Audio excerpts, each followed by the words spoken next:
don't know what she said after, but I was like, yeah, I'm just in my bridal era.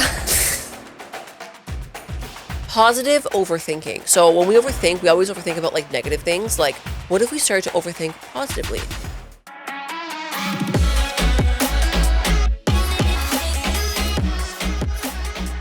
Hello, everybody. Welcome back to the pod. Today is just me and Fran again, and This episode's more of like a little rant. What's been you? If my voice sounds really messed up, it's because I've been sick. So sorry if I'm a little bit nasally and stuffy. I think I'm getting sick. You know that feeling where you're talking and you feel like your throat's closing? You've said this to me, I think 3 times already. Because I feel like I need to hold my throat. I don't think I'm actually sick. Maybe I just think dysphagia. what's that? What I had, where like you feel like your throat is always closing. Like last night, I had symptoms of dysphagia. And you feel like you can't talk, right? No, yeah, but like also I couldn't swallow my own saliva. Yeah, like, that's it was how I like feel. hard, like I was like, That's how I feel right now. I kept doing it. I'm like, oh my god, the only time I can swallow clearly is if I drank water. That's literally, I think also a symptom of GERD. that's how I feel right now. I feel like I'm like there's a lump in my throat when I swallow. Yeah. That happens to me because we ate a pretty late dinner and I mucked dinner like really, really fast. And I had spicy food and I had anchovies, which is all things that like make my throat kind of irritated. Who eats anchovies on pizzas? Raise your hand. I like it. Do you, Chris, or no? Take it or leave it. Like, Can would I- you ever pay for it? No. Like if it's there and you're hungry, like, okay. I'm not for me. I mean, for I other don't know. people. I like would it. never. With a little bit of hot honey, it was really, really good. But those things irritate my throat and my GERD. And I shouldn't have it right before I go to bed. Because when you lie down after, that's when it starts to affect me. So, I yeah. think so. Like lately, I've been having. I've talked to you guys about how I've had health anxiety in the past, and like just everything that has to kind of do with health anxiety. And I think lately I've been having spurts of it again, because I find myself like feeling myself a lot lately. I don't know what it is. I think there's just been like a lot going on in life, and for some reason, everyone on TikTok is like sick, or like they're young and discovering that they're sick, or like they just got married and their husband died. I don't know. Like there's just all these things on my TikTok, and I think I need to really like dial down the social media yeah, those are consumption. just like stories that you're hearing. It's not every single person in the world is like, Obviously, I know that, but I think that that's what's like triggering it again. And like even this whole like I can't swallow thing, I'm like, oh my god, is there something in my throat? Like I'm starting to get like anxiety about it. yeah, I just think it's just GERD. I've actually been sick. So I was in a little bit of like a slump the past 2 weeks where I was kind of like feeling unmotivated. And then I was like, okay, next week I'll be better. And then the next week I got super, super sick. And I was kind of like really almost mad at myself. And I was actually dying sick, like very, very sick. But like I had things on my schedule that I was almost forcing myself and my body to do. Like, I don't know, random, like go get your nails done. Oh, you have to clean your room. You have to clean your car. You have to do this. But I was dying in bed sick. I'm like, I literally like, I can't. Then I was getting mad at myself for not doing it. And I was just thinking like, we gotta just cut ourselves some slack sometimes when we're sick, because I feel like we get, well, at least me, I don't know if like you're like this or other people are like this, you get down on yourself and almost like mad at yourself that you're sick and can't do what's on your schedule, what you want to do. We gotta give yourself like time to heal. So that was the thought that's on my mind. But you know what? I'm just gonna ride the sickness while I can, enjoy myself being in bed and rotting while I can. Obviously, like I have the sniffles and I feel like shit, but I can't do these things right now. Like my body physically is telling me like sit your ass down and rest. So why get mad at yourself or why feel like bad about it? You got to give yourself that time to heal, which is fair. I feel like I've been getting sick more often because every time I'm actually sick, I'm not resting. Yeah, I'm still that's it. working. And like even if you're not like physically working, even though like I am physically working, I feel like I need to wash the dishes, or I need to make food, or I need like a do you know Like, what I when mean? do Like you I ever don't just actually sit in bed from like 9 a.m. to like 9 I p.m.? have not done that since Yeah. living in this new house. I haven't done that. Yeah. Not and once. I didn't and do I keep it. getting sick. And then when you're sick, you're supposed to just not do anything, drink teas and stuff. And I was like moving around. Yeah, but there's like dogs to take care of. There's groceries that need to be done. There's food that needs to be we have eaten. 2 There's, dogs like, now, so I'm like taking care of dogs and doing my job works on the side, but I'm still working and this and that. I'm like, hey, like, which is why I feel like I still have the aftermath of it, but just whatever. And also, like, even if you're not doing physical work, mental work is still work. Like, your body, when you're sick, physically needs to rest. Like, I'll be, like, still working, but, like, I'm lying down instead of sitting at my desk or, like, sitting at a table. So I think I'm resting. But it's, like, my mind is mentally, like, going like this, and I'm typing, and I'm thinking. It's, like, I need to, like, sleep. And I never do, ever. When you're sick, I think, if you have, like, the means to do so, I think you should just be in bed, put on a show, and just don't move from your bed. And just, like, eat, drink, whatever, drink hot stuff, but like give your body that time to rest, and you will feel a lot better. And don't get mad at yourself if you can't do the shit that you want to do. What else? Sam got engaged this week. Oh yeah. Or last week. We haven't been on the show since she has. So that's exciting. How do you feel about that? Good. Well, it gets so weird. I don't know. Okay, this was on my list. Do you hear my voice? It's like going away. You're fine. Am I okay? Yes. This was on my list of things to talk about. I realized, like, I definitely need therapy. And, like, I think everyone needs therapy, to be honest. Like, I think everyone, whether you've had an amazing childhood, like, we had a great childhood, but, like, or you had a very traumatic experience with whatever, like, I think everyone will benefit from therapy. I know that. I just haven't gone. And after this whole, like, engagement and everything, I'm just, like, I think I have trouble processing emotions. Like, for real, for like real. Happy emotions? Like, someone, like, alone or, like, just with Roman, I can. But, like, if someone's like, so how do you feel? You know how many people have been asking me how I feel? And I know they mean well, obviously. They're like, how do you feel? Are you excited? I'm just like, yeah, good. And I'm just like, I don't know what it is. I don't know if it's, like, social awkwardness or if it's just, like, I'm not able to, like, bring up emotion on the spot or, like, I feel awkward in front of some people. I don't know. But I think I need to go to therapy before, like, a wedding happens because... Yeah, like, people come up to you like, oh my God, you're like, thanks. Like, on your wedding day, like, thank you so much. Bye. And then just walk away. Like answering them in corporate, thank you very much. Yeah, like, and people are like, hey, is she even happy? No, I'm kidding. Obviously. But, like when it was just me and Roman, obviously I was, like very playful. Yeah, like, don't you have that video? Like, I'm very curious I'm not showing anybody that video. Why aren't you showing me for it? Because that's what I mean. Like, I don't want, like, that was my emotions. Like, I want to keep it to me and Roman. Why would I show you the video? Why wouldn't you want to show when you got proposed to, though? Why do I need to show a lot other of people that? Do. Like, why wouldn't you show your family that? That's why you have the cameras up so people can document it. Because I don't You can show us after. The cameras were for you guys. Yeah, we put a lot of hard work into that proposal. I told you I appreciated the hard work you guys put into it, but, like... You're not going to show us a video? Probably not. Is it done? What do you mean, is it done? Have you watched it? Yeah. I'm going to ask Roman to send it to me. He doesn't know how. He knows how. No, he doesn't, because it's a GoPro, and he needs to, like, have the utensils to put it on the laptop.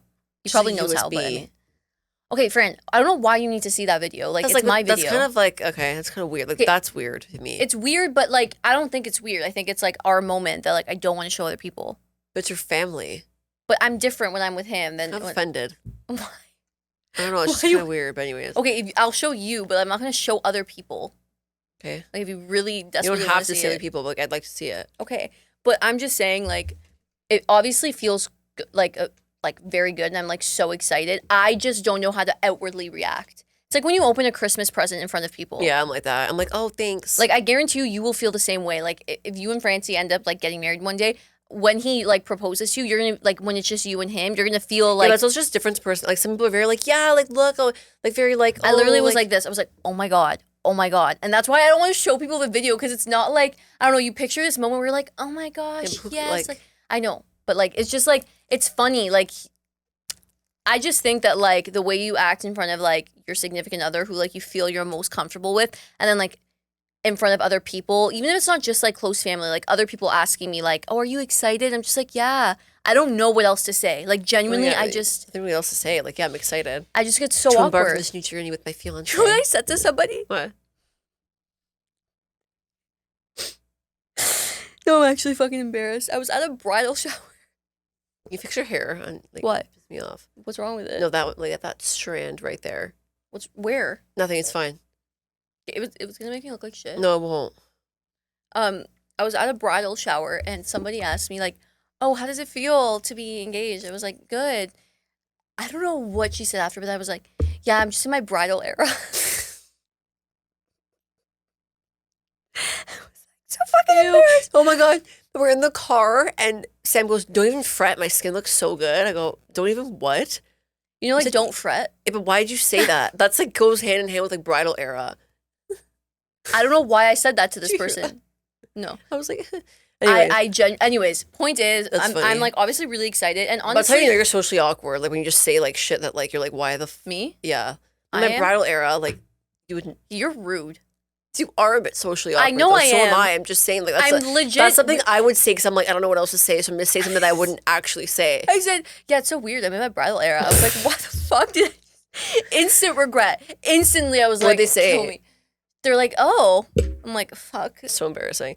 Anyways, with that in mind, I kind of want to talk a little bit about wedding planning aspects, including what a bride to be would be most excited for, least excited for, and why, and kind of just about like, there's so many things on TikTok and advice that people hear. I hear like people are like, you have to do the wedding your way. Like you have to do it how you want to do it. It's just one day for you and your fiance or whatever. Like you can't let other people's opinions and voices and like whatever aspects ruin it. So I also want to kind of ruin it. And I kind of also want to talk about what we think is the most important versus like least important aspect of what to spend money on. I know it's a bit controversial, but I personally, like, we literally just got engaged, so I haven't really spent money on anything yet. I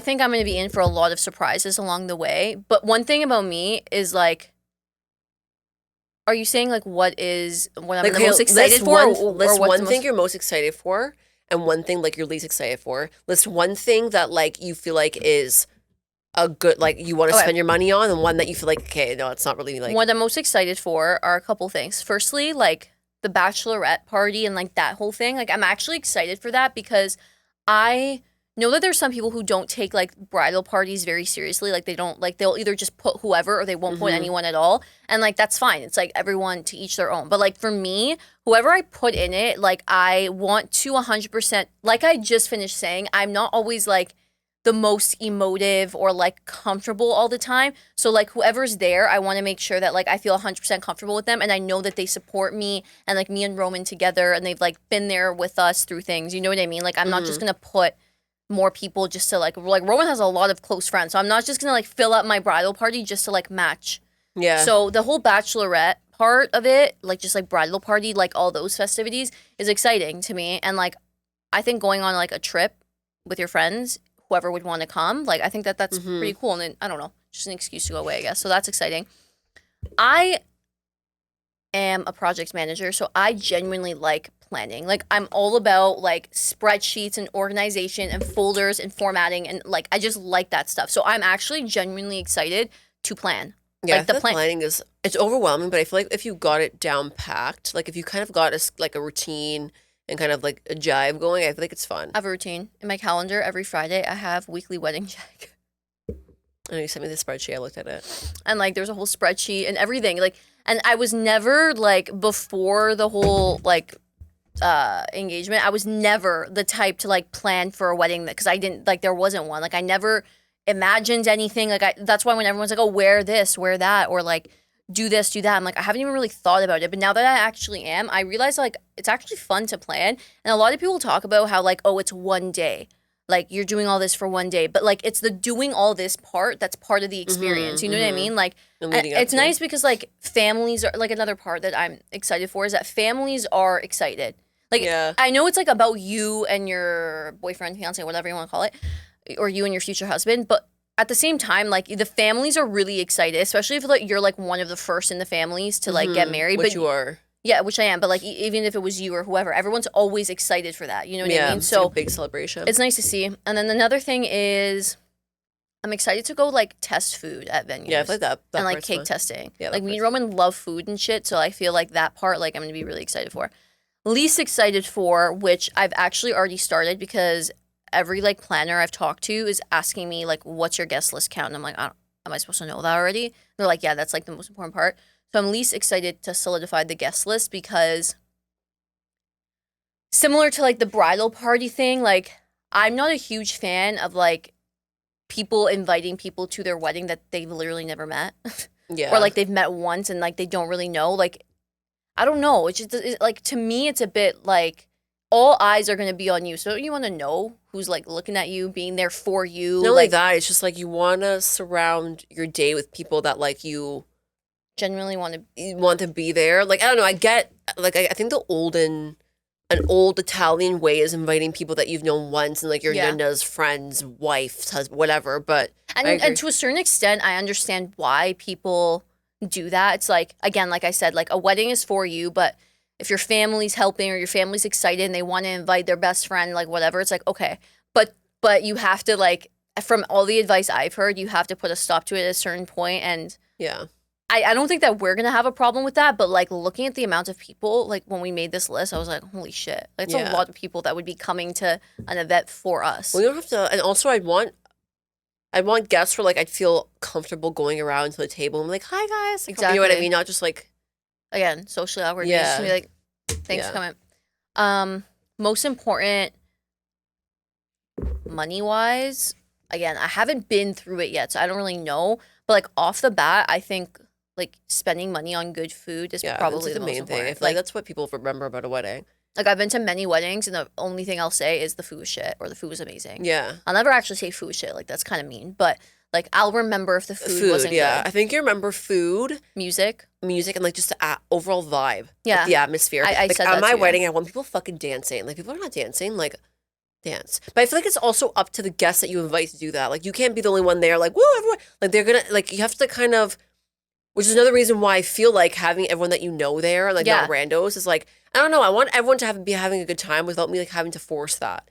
Like having just a good environment. Yeah, I feel like I would be worried too that people are having a good time. And I want people to stay late at my wedding. Like don't go home at like 12:01. Like stay till like 3, I know, 4. but sometimes the venues like open the lights at 1. You're like, I've been to so many weddings where we're like literally dancing till the very end. The lights are on and they're starting to clean around us dancing. Yeah, that's something that you should talk about to venues. Like, hey, I want to, like, we want to stay. I'm pretty like, sure it's more expensive. Like, I guess like I really- would spend money on that. Yeah, that's fun, especially if you have an open bar. But yeah, so we'll see. We'll probably give some updates as like time goes on. But Yeah, very fun. Anything else from this week that you have? well, I wanted to update on I know like at the beginning of the year we always talk about, or we've talked about like habit forming and habit stacking, and I like to always give updates on like these things that we're like putting forth on the podcast. So as you guys also know from last episode, we talked about like health goals, and one of my health goals is to like just be eating more and eating better in terms of like getting actual nutrients in to fuel myself and fuel my workouts. And one of my habit stacking that I started in January, that I did all the way through January and February, that's really helped is scheduling food. Like, I know it sounds weird to like schedule when you're gonna eat, but Exhibit A, Fran right now is like, I'm starving. Like, Yeah, she was talking about how hungry she was. It's like 8:00 at night, and like for me, like, yeah, okay, I'm also hungry, but like I've been scheduling my meals every night. So before I go to bed, like I think it's unrealistic for somebody who like does more than one thing a day or doesn't always have a lunch break at 12 to be like, I'm gonna eat at lunch at 12 every day, or I'm gonna eat breakfast at 9 every morning. So the night before I look at my day, the next day, depending on where meetings fall or what I'm doing, I'll be like, okay, oatmeal for breakfast, like tuna sandwich for lunch, and then tonight. I think that's not weird. I think people do that. But like It's I'll like, like kind of like meal prepping, but you're not like prepping the meal. You're just prepping what you're gonna eat. when. Okay, yeah, that's fair. When and what. But what I do for the what I'm going to eat is every like 3-ish weeks, I basically find new recipes. So I'll do like breakfast options, lunch options, dinner options. And it's all like high protein or whatever my goal is. Like right now it's high protein. So all my breakfast options are all high protein breakfast, lunch, whatever. So at the end of the night when I'm going and scheduling my meals, I'm looking at my list and picking what I want to eat the next day, depending on what groceries I have and shit. And it's really helped. Like I feel like I'm fueling my body and I have more energy, and like it's just helping with my like overall fitness journey and all of that. So I highly recommend scheduling when you're gonna eat. Yeah, I should do that because I have so much like, especially this week. I'm like from like I feel like from 9 to like 7, I have just so much things going on. I can't find space and time to eat. Like last time I ate was that fucking bagel from Starbucks, which was You had no time all day. Like, be real. I legit haven't. I guarantee you scrolled on your phone. In the I amount of didn't. I time. finished work and then I had a client for like dog walking or dog sitting. But And friend, then you're walking. You can eat and walk at the same time. If you had a Yeah, I sandwich know. or a That's what granola I bar, should like start doing is it's not walking. like you're. Anyways, that's something where today I'm fucking starving. And then I'm going to go home and eat like a huge meal before bed, which is not the greatest, but. Okay, so let's get into. I what want you to talk heard. about something that I saw on a TikTok clip. I forget where I saw it, otherwise I'd like put it in, but it's a clip that I want to start a mindset that I kind of want to start implementing that I already have been, that I feel like has already changed my mindset. And that's about positive overthinking. So when we overthink, we always overthink about like negative things. Like I'll wake up in the morning and be like, oh my God, today's gonna be a really stressful day. Like work's gonna be so like so bad, or what if you overthink like, oh my god, if you get into a fight with like your partner, oh my god, the fight's gonna be so bad, we're gonna break up, this, that, whatever. We're always just overthinking negatively. What if we started to overthink positively? So waking up in the morning and being like, you know what, today's gonna be a really busy day, but like I'm gonna get everything done. It's gonna be like a good day, a good busy day, and then I might not get like a promotion, but I'm working towards my goals. Now I'll meet new people and new skills, blah blah blah, and keep myself busy. Or like me and my partner we're going through a fight right now, but we're gonna get through it and come out stronger on the other end. It's just like overthinking, but positively. I'm not explaining it the best right now, but I saw that and I'm like, that's actually true. Because when we do overthink, it's always negative. Why can't we positive overthink? I do that. I don't do it. And I'm a chronic negative overthinker. And it's like, I know it's easier said than done to just turn thoughts into like positive ones or wake up and like be positive. But once you start positively overthinking about the smallest things, it becomes a pattern. Just like negative overthinking is a pattern. It's a habit. You do it so often. You do it so often that's just like the first thing that comes to your mind. But if you actually actively practice positively overthinking, it becomes like a habit that you do. But you don't even need to practice it. It's even just like the way that you're speaking. Like instead of like, I saw this post that was actually. That's practicing though. You're training and tricking your mind instead of being negative to be positive. I saw this post. Let me show you or read it. Okay, I can't find it right now. It's not loading. But basically, it was like, that job you have is what the unemployed wish they have. That home you're living in is what somebody who can't pay rent or like would homeless, want. yeah. Or it's like whatever you have that you're complaining about, like somebody's looking at you and like aspiring to be that or have that. So instead of being like, oh, I have to like clean the house today, it's like I get to have this cool house, this house that I made, and I get to make it look clean and comfortable for me. Yeah, I guess just like it goes hand in hand with what's it called? That's not overthinking though. That just goes hand in hand with like being grateful and like mindful. Well, it's not, but like, it's not just what you think, it's what you say and how you act. Like, you can't just think positive and positive things would happen. It's like your thoughts, your words mimic your thoughts, and then your actions mimic your words. Yeah. Like, you can't just think positive and then like say like, fuck, I gotta go do the podcast tonight. Like, fuck. And then act like happy on the podcast. Like, your vibes are gonna be like, I don't want to be here. Yeah. But if you're like, not gonna lie, this morning, like I said, my throat's feeling weird. I don't know if I'm getting a little bit sick, but I was like, oh my God, I have the podcast tonight. Like, I need to talk on the podcast. And I feel like talking right now is like hurting my throat. But then I was like, you know what? Like it's a comfy space. Like, I don't need to like go and impress anyone. Like, I'm gonna, like, I don't know, just in my brain, I was like, hey, yay, I get to do the podcast tonight, whatever. Yeah. And like, Friend's not getting a vibe. I don't want to be here, probably. But like, if I came into this, like, fuck Friend, like, I literally can't talk. Like, I don't want to talk. That's probably something I would say. And then like, you would get the vibe that like, I don't want to be here. And it would like affect the whole energy. Yeah. So it's like, really, your thoughts are your words, are your actions. So it really starts with like the way you think, like, oh, I get to do this, or instead of I have to do this. And another thing is like, for me, I definitely negatively overthink sometimes, although I try to actively like do what I just said. But like, sometimes I like not really schedule time to daydream, but like I'll just like act delulu and daydream, like purposefully, like not accidentally. Oh my God, I can't speak today. Not accidentally, but purposely. I'll just sit there, like if I'm doing my makeup or if I'm like meditating or whatever, or driving, and I'll daydream, but it's the same daydream, like or theme. I saw something on TikTok about that's actually not a mental illness, but it's like it's not a mental illness, but it's, oh my God, that's weird. You just said that because I literally just saw it. It's like, oh my God, it was literally when you feel yourself or you see yourself daydreaming like a life that you want over and over and over again. And it's called manifesting. No, it's not called manifesting. Okay, but can I give you the example? Yeah, I can go while I look this up quickly. Say there's a bunch of things that you want in life. Like, be really specific. So my specific theme lately, I don't really give it a timeline. It's just like lately is like, I don't know why this came to my mind, but a mansion in, are you listening? Here, sorry. It's called maladaptive daydreaming. Okay, wait, can I explain? Yeah, go ahead. Okay. So my theme lately has been a mansion in Palm Beach, Florida, like along the water. I don't know why, but if I imagine my mansion, it's the same, like I created it with my mind. Like I might have seen bits and pieces of this house that I'm making with my mind, places. But like if I close it, like if I could draw, I would be able to draw it for you. Like if I open the door to the foyer, I see the chandelier and then like the mirrors on the left and like there's this like entrance on the right and barnyard. Like I made it. Like I created it. I don't know how to explain it, but like literally I created it with my mind. And every time like I want to daydream about that specific thing, I'll close my eyes and be like, "Hey, Florida mansion," and I'm like, That's like your daydreaming happy space then. It's not really a happy space. It's just like I'm literally creating something that I want from nothing. Like it doesn't exist. I didn't see Yeah, but it how are somewhere. you getting that? I'm picturing it. I'm taking elements of things I've seen before. So if you close your eyes right now, No, I get it, but it's like that's your happy space though. Like I guess you're manifesting it, but that's also like what you just a long-term goal. yeah, it's a long-term goal, but like I could also do that for anything. Like sometimes it's a vacation I want to go on.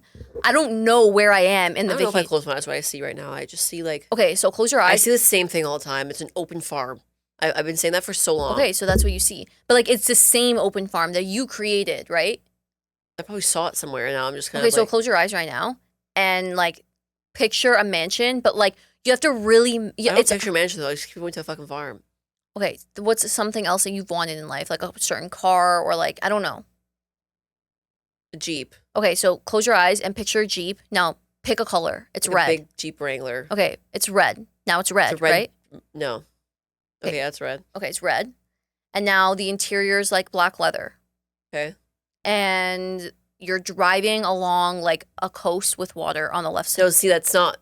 I can't because that's not my dream. Like Okay, you're but I'm doing it saying for like me. this is like something that I would want. So if I close my eyes, I'm like making it. I don't know how to explain it. Like I'm Well, making yeah, it with like my mind. close your eyes. I'll explain my. Okay, close your eyes. You're in like a big kind of like farmy nature house. Can you see that? Can you see yourself there? I can see the house because I'm making it, but like it's not something that I Resonating would go with- to. Yeah. Okay, I get what you mean. But basically, when you said thinking positively, not overthinking negatively, this isn't really overthinking, but I was just talking about like I literally think these things sometimes. Like if I'm having a bad day or whatever, or like I just want to like I just feel like manifesting. I'll go to these places in my mind. aka a happy place. But I was talking about it's called. I don't think it's what you're saying, but maladaptive daydreaming. Frequent and intense daydreams can involve vivid fantasies with complex characters and plots. You don't have different characters and plots, right? Well, sometimes like I envision like people there. Like in the Mhm. in the house daydream, so I have different ones. So in my house daydream, my Florida mansion daydream, it's Thanksgiving and like the family came over for Thanksgiving and you guys are parking the think- car. Just found out constantly daydreaming and imagining an idealized life in your head for 24/7 Okay, has a name, and it's called maladaptive daydreaming, and it's a mental illness. Okay, I don't do this 24/7. Like I pick. You create very intense fake scenarios about your goals and desires instead of actually trying to achieve them. Well, I guess Okay, no, I don't. I'm actually trying to achieve it. It's just like something that like I'm thinking. I can't have it right this second. Like I could have it tomorrow, maybe. This Who is knows? scaring me because I've done this stuff before. Look, POV, you just told your bestie who has a degree in psychology about how you imagine yourself in movies/shows before bed to help you sleep, and now you're getting lectured about. Okay, this is like too much. Yeah, like, I don't really, know. like, Come who, on. like When I was younger, sorry, it's off topic, but like I think everyone does. When I was younger, I used to pretend I was in music videos all the time. Like I like daydream myself in a music video. When a song was playing, like I try to fall asleep, it'd be me in the music video. yeah, no, I always do that. I always daydream myself dancing on stage, like with a sick ass fucking costume. Okay, yeah, that's like, come on, can't be what we're talking about. But you know what's weird? How we used to always daydream or like be like. Remember that girl Sally, and Christy Pitts? I don't know who Sally is, but I know Chrissy Pitts. We've talked about this so many times. We've had the same. No, I don't think we've talked about it since like we first started the podcast. That's weird when you have the same like vision. We've had the same vision, and we basically had the same, what's it called? Imaginary friend. Like we know what she looks like. Actually, maybe we don't. Yeah, she had brown short hair. Yeah. But like, Anyways. did we see her? I don't know. Well, I Anyways, saw okay. her. Okay, quick times. I kind of want to talk a little bit about. I saw again this TikTok, and I basically, as I've been navigating working for 2 years now, I realized, and I've caught myself in toxic work habits that quite literally give me burnout. Like, and I've been collecting these work habits, and I've been actively trying to change them, and it helps me prevent burnout and just makes my working from home and just work experience a more positive one rather than me being like so overwhelmed with anxiety and stressed out. So, again, I made a list of my toxic work habits, and I'm going to start. Number one is removing work-related apps on my phone. At first, I thought this was a good thing. Like, I can just have work at the touch of my finger. So if I had to leave my desk for a second and like go to the grocery store or I don't know, pick up the mail, like I would not miss anything at work. Like it'd be on my phone, which I mean like is good because I want to be able to answer. But at the same time, that turned into a cycle of like having it on my phone on weekends and looking at it on weekend, like, oh, do I have missed mail on a Saturday or do I have a missed message? Or on vacation, like Francie was like, can you delete those I had it on vacation. And like, it was part of my routine. I would go, I'm a tan. And then I go on my phone and be like, Microsoft Outlook. It was my TikTok. Yeah. And I was looking at like my phone. Or someone messages me on a Saturday, asking me to do something. It's like, okay, I don't work on it. Maybe you work on Saturdays. Okay, but that's your problem. Exactly. I know. I was making it my problem though. Like, anyway, so it defeats what my purpose of work-life balance is, and that's not having it at your fingertips 24/7, all the time. So that's one that I've done that like has maybe less stress. Why are you laughing? Next is I stopped. So when I used to wake up in the morning, again, like I'd wake up like rise and shine, and then I'd take my laptop and start checking my emails without even doing a morning routine. Like I would just the first thing I do. You should always work for yourself before you work for someone else. So So one of my things is stop checking emails and IMs as soon as I wake up in the morning, and this reduced the pressure to respond at 9 a.m. or at like 9:01 a.m. And then, for example, if something happened at like 9 o'clock and they're like, Francesca, like do this, I'd be sometimes on my laptop from 9 to like 12, just in the same position doing that thing. Yeah. And then I look at my clock and I didn't eat breakfast. I'm now at lunch and I've been working on this one thing. I'm in my pajamas because I'm like, oh my God, I gotta do it right now. So like you have to set expectations for other people too. Like if you're answering right at 9:01, then they're gonna know I always answer right away. Yeah, and like it's kind of a them problem if they expect like a response from another employee right away. Like if I'm messaging sometimes what I do is, let's say I know I want to tell someone something the next day, or it's like 5 p.m. and I'm like, okay, tomorrow I need to do this, this, and that. Oh, I need to ask him for this, him for that. I'm not gonna ever message someone at 5 p.m. and be like, hey, can you get this to me? Unless it's like urgent. Yeah. Like I'm not doing that. And like I feel like before I would have done it and I could like sense people getting annoyed. Like what? Like why are you messaging me? It is kind of annoying. Like, so I don't do that anymore. What I do to like help my hyperactive mind to not message people later than like 4:30 p.m. or like request something or remind them of something. And B, not log on at like 8 a.m. or like 7 a.m. before I'm even done anything is I will schedule messages. So like I use Slack. So I'll schedule a Slack message to go out at 10 a.m. the next morning. I don't I send it at 10 a.m. where most people like where I work start. But like I don't expect them to answer. I just want it to them when they open their laptop. Like it's there for them. And they're not like, oh, yeah, why? So it's like less like stress on you for the morning. Yeah, like, I'll have to remember to send this email. I know it's being sent when I think about it. Because sometimes I think about things at like later in the day and I'm like, oh fuck, I need to do this. I need to ask him for that. And I'll be like, let me just send it for later. Yeah. So schedule send is. Another thing is making a strict time block for my lunch.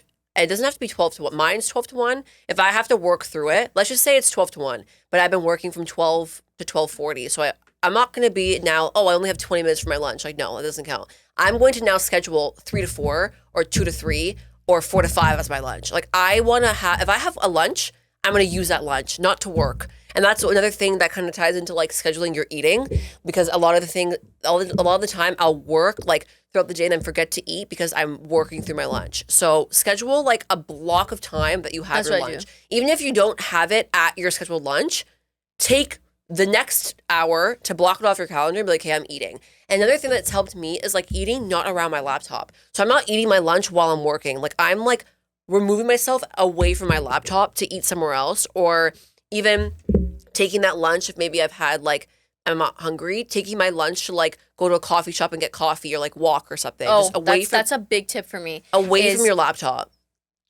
Like avoiding burnout specifically for me is changing the environment of where I work. Yeah. Like, so for example, today I had some stuff I wanted to do, even when it's like non-9 to 5 work stuff. Like I had some stuff I wanted to do, but it required me being on my laptop. So I woke up and I went to a coffee shop from 8 to 9. And then from 9 to 10, I went to the gym. So it was like a break from my laptop because I was already on my laptop in the morning. Then I went to the gym and then I came home and I did like work, 9 to 5, like work from like 10 to whatever. Then I went to my mom's house and I worked there because like I was around the dogs. And then I went home and I finished work at home. And like now I'm here doing work here.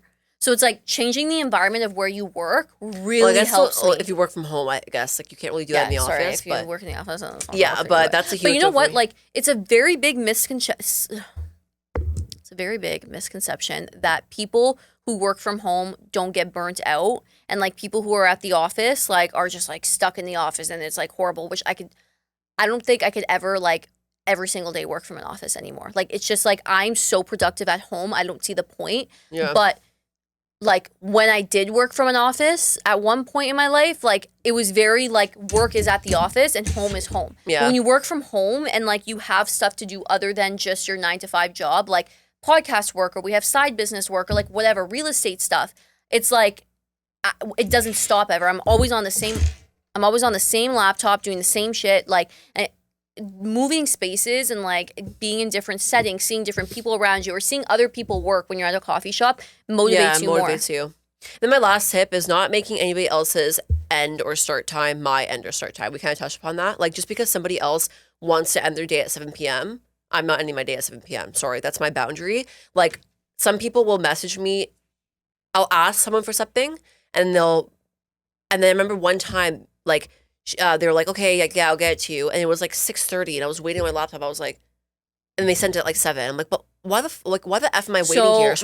So after that, I'm like, 5 o'clock, I'm closing my laptop. My end time's not your end time. If you want to work till 7:38, that's fine.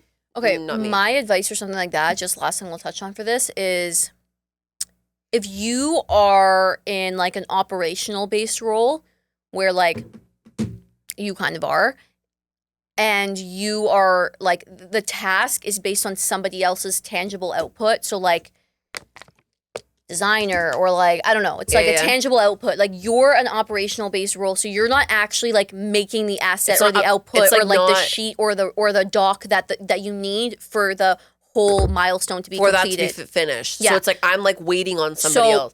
You need to set expectations for the person. And what I always do is if I know something is due to somebody else or just due for myself on a certain day, I'll always like make lead time so it's due like a day earlier so that I'm not waiting. So it's like if it depends on the circumstance. So on like the way your company or your team or other people's schedule operates. That's what I do. I've done that as well. Some coworkers or some people like it slips their mind, it's human error, like it's late, whatever. But like you can't manage. You can't like force someone to get to you earlier if they're just not going to do it. Like I've never come across that situation, but it's just something I do just in case I come across that situation because like I'm like I've been able to up to now. If there's ever a point where it's like a rush, I don't know. Like you also have to make. I don't know. I think you have to like give and take. Like if you know something's urgently needed, like you might have to wait a little bit after hours. No, and that's fine. But like don't. One thing that makes me burn out is when it happens constantly. Yeah, so obviously. That's something that you'd have to like address. Yeah. Anyways, those are my little tips, and I think with that we're gonna wrap up this episode because it was just a ranty episode. We had kind of a lot to kind of splur out on our minds. Do you have any closing? I think like just in conclusion, like what you're gonna see more of in the episodes to come is a lot of the same sort of theme that we want to gear our podcast more towards, and it's that. Right now in society, in life, like people only show their successes, but not how they get there, which is a big part of the picture that's missing, again, on social media or just like your mentors that you look up to. Or if you're starting something on the side, something you want to do, you look up to someone who's doing it. Like you don't really see how they get there. And we really want this podcast to be a space or like a platform where people can come on here from all different walks of life, whether it's like career, people in there that have changed careers or started a business or like are on a new spiritual journey or whatever it is, like in their journey to adulting or whatever. And talk about how they got there, not just like business-wise and tangibly, but mentally. So, you know, we had an episode with Jess of Mad Batter. Like, people might look up to her and be like, wow, I want to quit my corporate job and start this. She actually said that she got really good feedback from that. Like, a lot of people...